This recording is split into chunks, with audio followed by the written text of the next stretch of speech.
Глава 59. Бой против Джинчурики. Я Югита Nii, Кунаичи Скрытого Облака. Двуххвостая. Лично с ней я никогда не встречался. Лишь после того, как Кабуто применил технику нечестивого воскрешения. Тогда меня мало волновало, что она за личность. Для меня это особо была обычным инструментом. Несмотря на это, в памяти всплывали моменты, когда она показывала свою истинную силу. Если сейчас завяжется драка, одолеть ее будет не так уж и просто. «Приятно познакомиться, я Обита Учиха», — ответил я как можно дружелюбнее.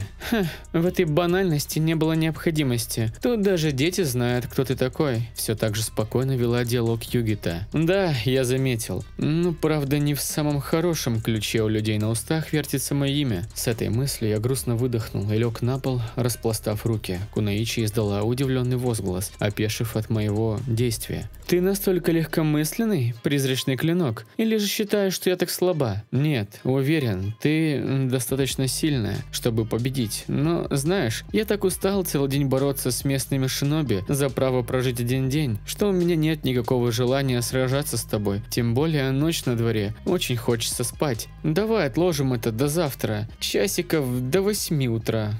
После моих слов наступила минутная тишина. Югита прижала кулачок к рту и посмеялась в него. Что здесь смешного? Ой, поразительно. Тебя минуту назад пытались убить, но ты так беззаботно попытался перенести нашу битву, будто бы обычную дружескую встречу. Ты либо полный дурак, либо действительно крайне силен.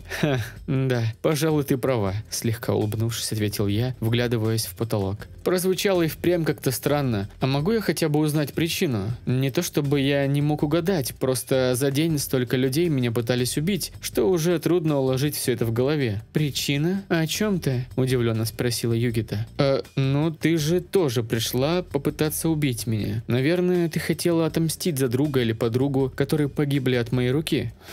Да нет, я тут не ради мести, беззаботно ответила девушка. Я резко вскочил на ноги, игнорируя боль в теле. Тогда какого черта Кунайми метаться? Кунаичи вновь посмеялась, на этот раз даже не прикрывая рта. Ой, ты так забавно злишься. Это идет вразрез с тем образом, который мне описывали. В общем-то, мне просто хотелось проверить тебя. Настолько ли ты силен, как говорят? Вот и вся причина. Я не привыкла за кого-то мстить, потому что друзей-то у меня особо и не было. А товарищи? Ну, хоть я и ценю их, но смерть шиноби – неотъемлемая часть нашего существования. Ее речь была спокойной и размеренной. В ней присутствовала взвешенность и благоразумие, которого многим в этой деревне не хватает. Я совершенно не чувствовал агрессии, ненависти или презрения. От Югита исходил обыкновенный интерес. Однако ее слова об отсутствии друзей прозвучали как-то грустно. Мне даже неловко стало, что я завел эту тему, поэтому сразу же попытался продолжить диалог, чтобы не заострять внимание. Ну в таком случае ты могла бы не прятаться, а просто показаться и вызвать меня на поединок. Возможно. Но если ты не способен быть начеку, находясь на территории потенциального врага, какой смысл в дуэли? Невнимательный противник все равно погибнет, так или иначе.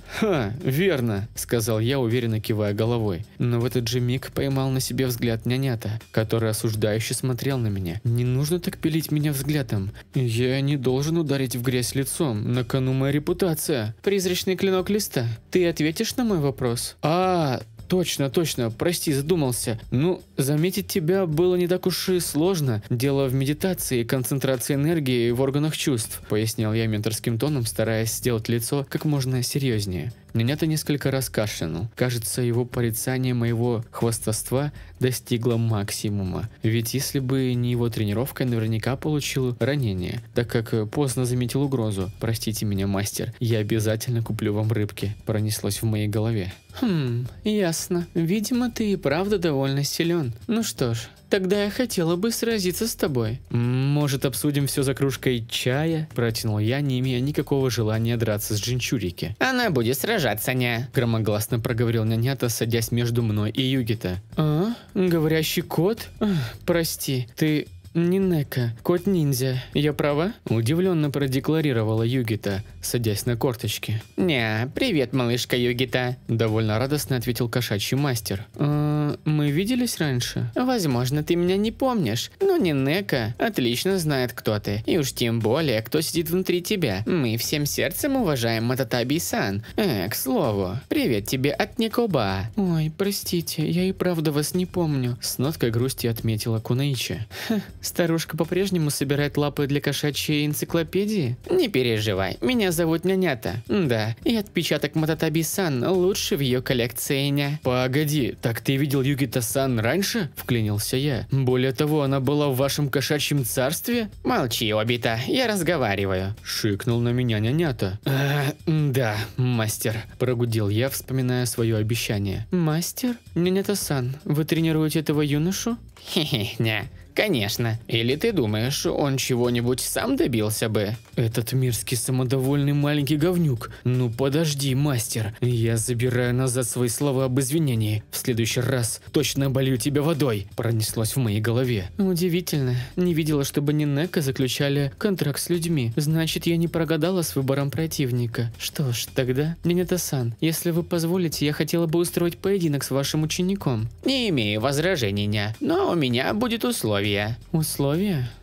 Думаю, это справедливо. В конце концов, ведь это я вызвала призрачный клинок на дуэль. Замечательно, ня. Прежде всего, я хочу, чтобы вы оба не использовали стихийные ниндзюцу, а также гендзюцу. Это имеет смысл. Как и в случае с отрядом Анбо, я бы не хотел поднимать шума. Далее. Обита, это относится к тебе. Никакого шарингана. Чего? Что слышал? Использовать шаринган и его техники тебе запрещено. Югита едва слышно усмехнулась. Похоже, она оценила великодушие моего блохастого мастера. Поскрежетав зубами несколько секунд, я выдохнул и кивнул. Хорошо, ня. Тебе же, Югита, нельзя использовать свои особые способности. Думаю, ты понимаешь, о чем я. Да, честно говоря, я так и так их не собиралась использовать. Но это условие справедливо. Я расслабленно выдохнул. Насколько помню, она прекрасно освоила трансформацию. Где-то к этому возрасту. У меня были бы большие проблемы, если Югита приняла форму хвостатого зверя. Но в таком случае весь наш поединок сводится лишь к тайцзюцу. Не то чтобы я был плох в этом, но не знаю, насколько хорош мой оппонент. Черт, вновь какая-то проблема. В прошлой жизни мне стоило больше времени уделять сбору информации о характеристиках, ну или хотя бы читать отчеты разведчиков. Что же, если это все, думаю, не стоит терять времени. Лениво потянулась Югита, глядя на задний дворик. «Подождите!» – быстро воскликнул я. «Что насчет шиноби, охраняющих эту территорию? Если они услышат звуки битвы, то явно помчатся сюда!» Кунаичи сложила руки на груди и саркастично улыбнулась. «Думаешь, я бы предложила такое, не убрав помехи?» «Даже спросить боюсь, что ты сделала. Скажем так, час здорового крепкого сна никому не помешает». К счастью, обошлось без насилия. Не хотелось, чтобы у кого-то были из-за меня проблемы. «Ня...» – задумчиво протянул Нянята. «Югита, иди первой. Я хотел бы дать моему ученику пару наставлений перед боем». «Как пожелаете». Девушка развернулась, напоследок бросив на меня странный взгляд, и удалилась. Нинека подозвал к себе лапой, после чего почти шепотом проговорил. «Будь осторожен, Обитаня. Пусть тебя не вводит в заблуждение ее хладнокровность. Я чую что-то неладное, ня. Думаешь, за ее желанием сразиться стоит нечто большее? Трудно сказать. Я ощущаю в ней сложные чувства, ня. Тебе придется использовать все те навыки, которым я тебя обучил». «Серьезно? Да я их и не применял со времен экзамена на Чоунина». Не так громко, балданя. Все потому, что ты слишком полагался на шаринган. Теперь у тебя нет другого выхода, кроме как заставить свою память работать. В кризисных ситуациях это полезный навык. Ты же сам говорил, что теряешь самообладание. Ты прав. Однажды тебе придется столкнуться с чем-то подобным. Вот почему я хочу, чтобы ты доверился своим инстинктам. Я понимаю, мастер. Я уважительно поклонился Нянята. Тот, в свою очередь, вздохнул и приложил лапку к моей ладони. Я почувствовал, как сила наполняет тело, словно то чувство, которое было при соединении с природной энергией. Нянята, ты... Не благодари. Если уж малышка Югита скрывает что-то от меня, справедливо, что и я имею право на подобное. Применяй мою чакру только в крайней ситуации. Хорошо, я понял. Выйдя наружу, я ощутил, как холодный ночной порыв ветра поднял опавшие листья. Казалось, даже природа предупреждает о чем-то нехорошем хорошим. Я хлопнул себя по щекам, пытаясь взбодриться, но чувство, будто бы упустил нечто важное, не оставляло меня. Юкита уже стояла в дальней части двора, наблюдая за тем, как несколько рыбок плавают в небольшом пруду. Ее лицо было спокойным и умиротворенным, складывалось ощущение, будто ей нет дела до того, что происходит вокруг. Однако от моих глаз не скрылось волнение Кунаичи, ее руки слегка тряслись, поэтому девушка сжала кулаки и уняла секундный порыв. Надев на себя часть формы и взяв катану, я встал в 10 шагах от нее. В этот момент Нинята сел на веранде и несколько раз кашлянул. Сейчас будет проведен товарищеский спарринг между Югитани и Обита Учиха. Прошу приготовиться. Я занял стойку. Если не нанесу удар первым, то от катаны не будет никакого толку. Здесь довольно ограниченное пространство, чтобы я мог как следует развернуться. Для меня, человека, привыкшего использовать большую площадь для атаки, это весьма неудачное место, поэтому нужно закончить поединок за несколько ударов. Вступив с Югита в ближний бой, я наверняка испытаю трудности, а учитывая тот факт, что с трудом припоминая учения Нянята по тайдзюцу, шансы получить значительный урон резко возрастают. Кунаичи все так же боком стояла ко мне. Через несколько секунд она вытащила 2 куна из сумки на поясе. В слабом лунном свете ее волосы блестели словно золото. Она была похожа на персонажа какой-то сказки. Девушку, которая ждала кого-то каждый день, но тот человек не вернулся. От этих мыслей мне стало не по себе. Я мотнул головой и сосредоточился. «Уверен, что готов. Призрачный клинок листа?» С грустной улыбкой спросила Югита. Я молча кивнул. Не думаю, что готов, но уверен, так нужно. «Тогда, как только подброшенный мной кунай воткнется в землю, мы начнем». Наступила тишина. Завывания ветра стали максимально сильными. Я ощутил холод, пробивающий насквозь. Неужели это страх? Нет, я просто не имею на него права, прожив жизнь как трусливый отброс, что манипулировали другими. Сейчас я должен встречать испытания, отбросив эти мерзкие ощущения внутри себя. Прости, Югита, но я ни за что не дам тебе победить. Кунаичи подбросила оба куная вверх. Я быстро перевел на них взгляд, чтобы оценить время до начала атаки, и заметил, один из кунаев был подброшен выше и сильнее другого. Что это значит? Пока я размышлял, первый из них уже был близок к земле. Собрав силы в ногах, я резко оттолкнулся, устремляясь в атаку. Югита тоже не стала медлить и с невероятной скоростью бросилась на меня. Пока мы устремлялись навстречу друг другу, время для меня слегка замедлилось. Глаза лихорадочно осматривали все пути движения для наиболее удачной атакующей позиции. В это же время мой взгляд зацепился за движение Кунаичи скрытого облака. Она бежала как будто в полуприседе, словно вот-вот собиралась использовать все 4 конечности для бега. Подобрав на ходу воткнувшийся в землю кунай, она незамедлительно одним прыжком вклинилась в мою катану. Поразительная грация, напоминающая прыжок кошки. На секунду я опешил, справляясь с давлением со стороны оппонентки. Преимущество было упущено, но рано сдаваться. Позволив ее кунаю слегка проскользить по лезвию, я вывернул кисть, желая взмахом катаны нанести удар по руке. Когда я был уже так близок к попаданию, спина Югита выгнулась назад. Удар не прошел, и сила инерции меня пронесло слегка дальше. Кунаичи под действием силы тяжести рисковала упасть на спину, но встав в мостик, резко оттолкнулась и решила совершить сальто назад. Ее нога с непринужденной легкостью врезала мне по запястью, выбивая катану из руки. Черт, дело плохо. Она крайне искусно использует пластику своего тела. Надо разорвать дистанцию и занять защитную стойку. Следующей контратакой я однозначно достану ее. Думал я, совершая прыжок назад. Однако на одном приеме тактика Югита не кончалась. В этот момент второй кунай уже приближался к земле. В столь молниеносной стычке я старался не забыть о нем, но и подумать не мог о его предназначении. Югита, совершая заднее сальто, направила чакру в ступни, в результате чего подошвой подхватила кунай. Завершая прием, она элегантно вытянула левую ногу в мою сторону, ослабляя чакру. Кунай со свистом пронесся в мою сторону, сердце бешено застучало, блеск лезвия четко отпечатался у меня в глазах. Еще секунда, и я труп. Под действием адреналина в голове всплыл фрагмент боя с Гаем. Его движение, непредсказуемость и точность. Югита точно так же искусно использует свое тело, доводя каждое движение до совершенства. Грудная клетка резко совершила дыхательное движение, мозг отчаянно вскрывал самые дальние уголки памяти. В этот миг я заметил, как кунай замедлился, а мои мышцы будто сами по себе сокращались. Я отпрыгнул в сторону и в кувырке схватился за катану.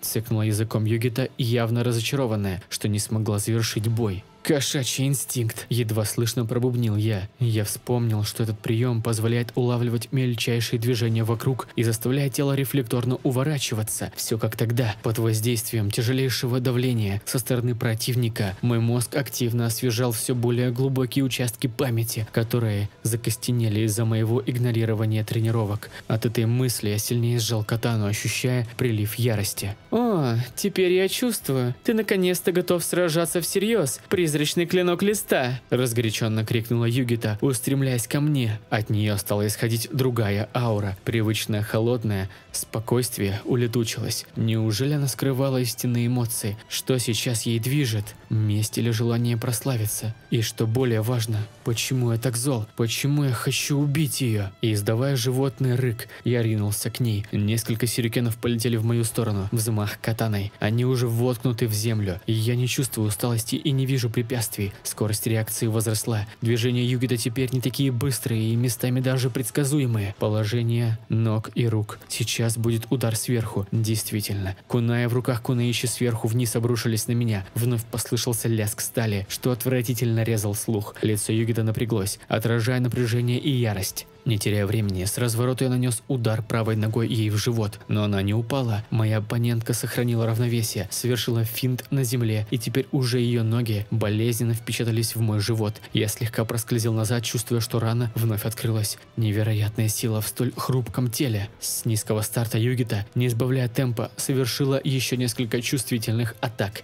Теперь уже она не пыталась меня обезоружить. Нет, ей движила странная сила. Я чувствовал это. Если бы не выброс адреналина и подготовка нянята, я бы испытал ужас от этой жажды крови. Вскрикнув, я вложил максимальное количество силы в удар катаной. Я выбрал правильный угол, рассчитав выверенное движение, что оттачивал не один год. Уже был понятен результат. Кунаи Югита с металлическим лязгом выбила из ее рук. На одном из них красовалась глубокая отметина. Я почти разломал его пополам. Теперь остался еще один рывок. Последняя атака. Я не проиграю. Руки Кунаичи болезненно задрожали. Когда я занес свой клинок для финальной атаки, то увидел взгляд девушки. В этот миг появились ее истинные эмоции. Страх, сомнение, боль, желание мести. Я множество раз видел этот взгляд, когда был на территории страны молнии, такой же у Киро, когда мы дрались в лесу. Именно поэтому я дрогнул. Скорость атаки снизилась, пелена ярости сошла, внутри что-то перевернулось. Югита воспользовалась моей задержкой и, скрестив руки перед лицом, приняла атаку. Однако катана не вонзилась в ее плоть. Длинные когти, что шли из ногтевых фаланг, надежно защитили от удара. Вот оно что. Я помню эту технику, когда использовал Кунаичи против Наруто. Мое лицо содрогнулось от неприятных воспоминаний. Резко выдохнув, Кунаичи откинула меня назад, поднялась на ноги и принялась осыпать градом ударов. Когти неумолимо целились в самые важные точки. Даже с кошачьим инстинктом и владением катаной я с трудом сдерживал столь яростный напор. Югита скакала из стороны в сторону, ее дыхание ни на секунду не сбилось. Ритм четкий и ровный, темные очи были словно затуманены. В движениях перестала чувствоваться тактическая часть. Она окончательно поддалась эмоциям. В один момент, издав боевой крик, Кунаичи вновь выбила из моих рук катану. Мое тело теперь было полностью открыто для ее атаки. Наши взгляды пересеклись. Глазами я спросил: «Ты действительно готова это сделать?» В ответ она лишь отвела свои глаза в сторону и прикусила губу до крови, но не остановилась. «Вот как?» – тихо прошептал я, принимая защитную стойку. За секунду до того, как острые когти вонзились бы в мою плоть, я ладонью стремительно вывел Югита из равновесия, попав по запястью. Рука оппонентки была отведена в сторону, ее стойка нарушилась, что привело девушку в сильное замешательство. «Прием 2. Кошачья лапа!» – процедил я, прикрыв глаза и выдохнув. Вот о чем говорил нянята. Это не просто товарищеский бой. Югита вложила в него всю свою боль, которую так старательно скрывала за маской безразличия. Нинека доверил это мне, потому что хотел, чтобы я не дал Югита совершить ошибку и поддаться этому состоянию. Теперь я понимаю, почему должен победить именно таким путем. Используя Шаринган, внутри нее поселится лишь большая ярость. Чувство беспомощности породит ненависть, которую она не в силах будет преодолеть. Сейчас я еще могу помочь ей. Нужно лишь победить тьму внутри сердца Югита. Парой приемов Из арсенала Нинека меня не одолеть. Призрачный клинок листа!» Громко сказала она, вытирая стекающий пот. «Конечно же нет, но я не собираюсь сдаваться. Я не желаю, чтобы ты прошла через это, Югита», отметил я, концентрируясь на ее руках. «Что ты несешь?» «Я о пустоте, что будет внутри тебя, если ты победишь. Мы ведь оба это понимаем». «Продолжим». С трудом вернув самообладание, процедила она сквозь зубы. И вновь атаки, неистово кружась. Острые когти Кунаичи старались задеть меня. Я перестал атаковать. Если поддамся ярости, один из нас точно умрет. Нянята правильно упрекнул меня в отсутствии самообладания. В обычной ситуации я без раздумий обрушил бы шквал своих техник, выбив из нее все силы. Но сейчас все иначе. Она мне не враг. Ей не хочется этого, но что-то внутри души этой девушки отравляет сознание, доводя до страшной душевной боли. Одна из атак все же зацепила мое левое плечо, и я болезненно схватился за него, ощущая, что мягкие ткани были разрезаны как масло ножом. К счастью, сухожилия не перебиты, а значит, я еще могу сражаться. Понаблюдав несколько серий закономерных ударов, мне удалось вычислить момент, когда Югита меняет стойки. В этот миг я с помощью кошачьей лапы сбил ее руки и собирался нанести удар в область живота, окончательно сбив темп ее дыхания. Но, кажется, она предугадала мой ход.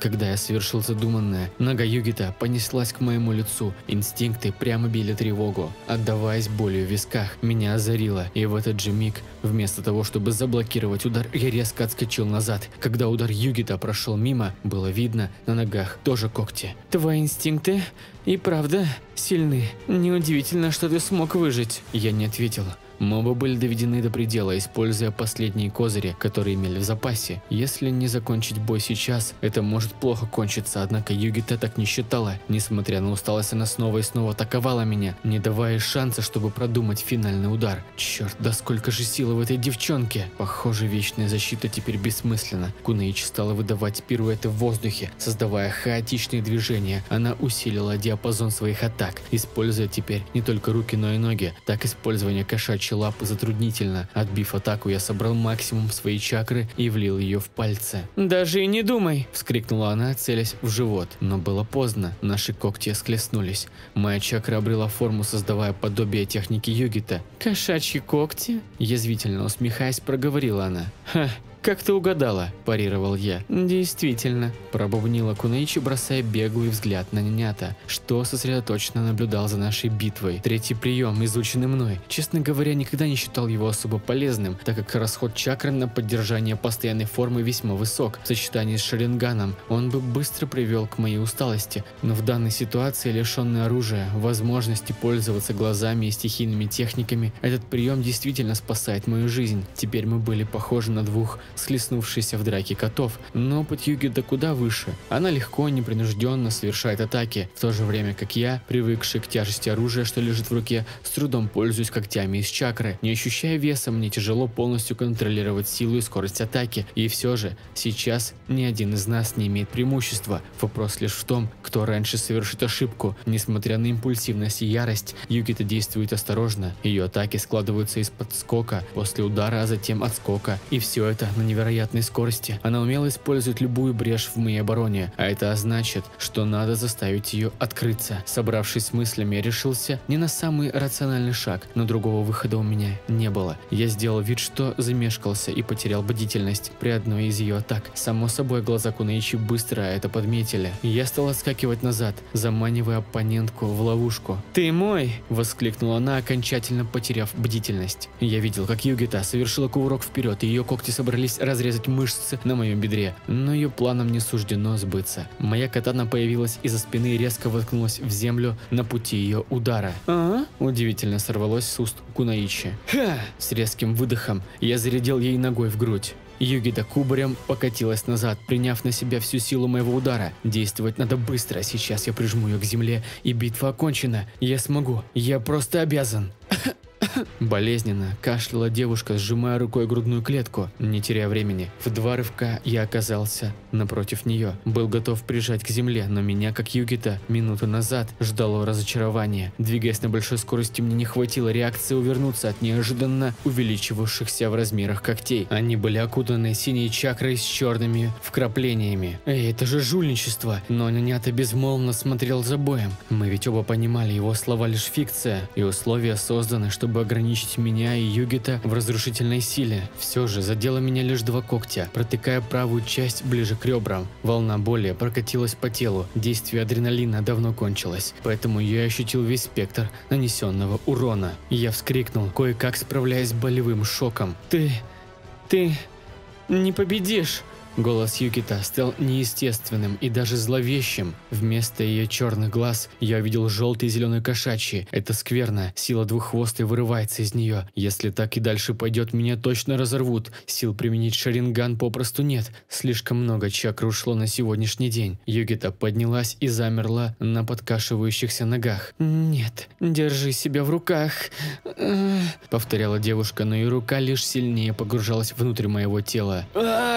Вырвалось из моего рта. «К черту его, Югита!» Вновь прозвучал металлический голос. «Я сделаю это за тебя, лишь бы глупые страдания окончились». Вторая рука Югита была готова вонзиться в мое сердце. «Не, Обита, пора!» – крикнул Нянята. Я прикрыл глаза. Времени у меня лишь доля секунды. «Давай, давай, давай! Я помню эту чакру. Сейчас я не потеряю самообладание. Есть!»